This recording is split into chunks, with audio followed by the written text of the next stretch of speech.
सुखदेव जी महाराज ने कहा भाई एक असावधान व्यक्ति 100 वर्ष भी जिए तो उसके जीवन का क्या लाभ है। और बोले सावधान होकर किसी को अगर थोड़ी सी भी अवधि यहां पर मिली है तो वो परम फल का अधिकारी हो सकता है। तो दो शब्द कहे, बोले एक असावधान है एक सावधान है। मैं बार बार आपसे यही कहता हूं भाई, जिसके जीवन में सत्संग है उसके जीवन में बस सावधानी ही आपको विशेषता के रूप में दिखाई पड़ेगी। जिसके जीवन में सत्संग है, जिसके जीवन में नहीं है, कैसे पहचाना जाएगा कि एक के जीवन में सत्संग है एक के जीवन में नहीं? जिसके जीवन में सत्संग होगा वो सावधान होगा। सावधानी का अर्थ समय व्यर्थ नहीं जा रहा है उसका, वो बड़ी सावधानी से अपने साधन का सदुपयोग कर रहा है, अपने धन का सदुपयोग कर रहा है। संसार में बुद्धिमान व्यक्ति उसी को कहते हैं, बड़ा सोच समझ कर खर्च करते हैं, वो बड़े बुद्धिमान हैं, बहुत सोच समझ कर खर्च करते हैं। ऐसे ही जो समय रूपी संपत्ति है, मुझे लगता है जो वास्तविक निधि भगवान ने दी है, जो धन आपको मुझे मिला है, जो उसको सोच समझ कर लगाता है। चलते चलते बस हो गए खड़े, 10 मिनट सुन ली किसी की बात, कैसे लगा दिया आपने अपने जीवन के 10 मिनट। अरे एक तब श्वास का 3 लोक नहीं दान। और कल भी मैंने आपसे कहा था कि असावधानी होगी तो क्या होगा, भगवत विस्मृति होगी, भगवान भूल जाएंगे। और भगवत विस्मृति होते ही क्या होगा, सारे क्लेश जीवन में प्रवेश कर जाएंगे। जब तक आप सावधान हो, सतयुग हो कि कलयुग हो, सावधान के लिए कोई युग नहीं है ना। उसकी दृष्टि तो भगवान पर है, उसका मन तो भगवान में रमा है। जब तक आप सावधान हो तब तक विकार प्रवेश नहीं कर सकता है। और पहले हम इस विषय पर चर्चा कर चुके कि जितनी भी नकारात्मक शक्तियां हैं, जितनी भी आसुरी वृत्तियां हैं, उनको अगर आप रहने के लिए स्थान नहीं दोगे तो वो नहीं रह सकती, उनको लौट जाना पड़ेगा। तो श्री सुखदेव जी महाराज ने कहा कि तुम इस बात की चिंता मत करो कि तुम्हारे पास 7 दिन बचे हैं। ये बात इसीलिए कही कि तुम इस बात की चिंता ना करो कि 7 दिन बचे हैं। उन्होंने उदाहरण दिया महाराजा खटवांग का, सूर्यवंशी राजा, देवासुर संग्राम में देवताओं की सहायता कर रहे थे, विजय दिलाई उनको। और जब उन्होंने देवताओं से पूछा, देवताओं ने कहा हम प्रसन्न हैं, मांगिए क्या मांगते हैं।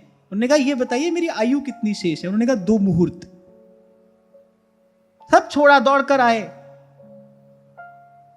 जो भी करने योग्य कर्म था वो करके, और उस पर ब्रह्म के आराधन में प्रौढ़ वैराग्य का आश्रय लेकर बैठ गए और 2 घड़ी में भगवान को प्राप्त कर लिया।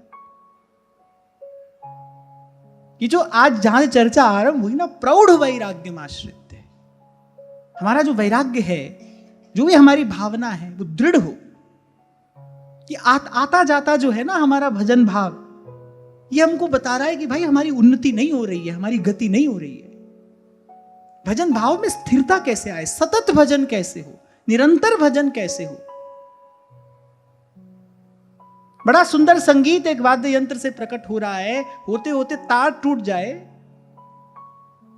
तार टूट जाए तो हो गया ना सब समाप्त। संगीत कब प्रकट होता है, जब तार जुड़ा है, तार टूट नहीं जाए। सहजोबाई कह रही सावधान सिमरन करे तार टूट नहीं जाए। तार टूटा तो वो जो प्रेम का संगीत प्रकट हो रहा है बोले वो बाधित हो जाएगा, समाप्त। तार टूट नहीं जाए। तो उदाहरण दिया महाराजा खटवांग का, बोले ऐसे 2 घड़ी में भगवत प्राप्ति कर लिए। इसलिए तुम चिंता मत करो, तुम्हारे पास तो 7 दिन है, इसलिए निश्चिंत हो जाओ और जो परम कल्याण के लिए किया जाना चाहिए वो सब कर लो। फिर सुखदेव जी महाराज ने विधि बताई क्या करना चाहिए। बोले सबसे पहले, बोले धैर्य के साथ घर से निकलकर पवित्र तीर्थ के जल में स्नान करे, किसी एकांत स्थान में विधि पूर्वक आसन लगाकर बैठ जाए। अब ये बात केवल महाराज परीक्षित के लिए नहीं है, हमारे लिए है। घर से निकलकर अर्थात मन को घर के व्यवहार से मोड़कर भगवान की ओर सन्मुख करके। केवल ईंट पत्थर के मकान से निकलना ही घर से निकलना नहीं होता ना। वहां से निकल के तो आज हजारों लोग आ रहे हैं यहां पर। शरीर तो घर से निकला, पर घर तो मन से नहीं निकलता है ना। मन घर में रहता है, घर मन में रहता है, मन से घर निकले। इसीलिए कहा कि कहीं भी रहिए, मन को वहां से मोड़कर प्रभु की ओर करना है। और अभी 2 दिन पहले मैं आपसे कह रहा था, पहले समय था भाई घर छोड़ के कोई वन में जाता था, अब बने ही नहीं है।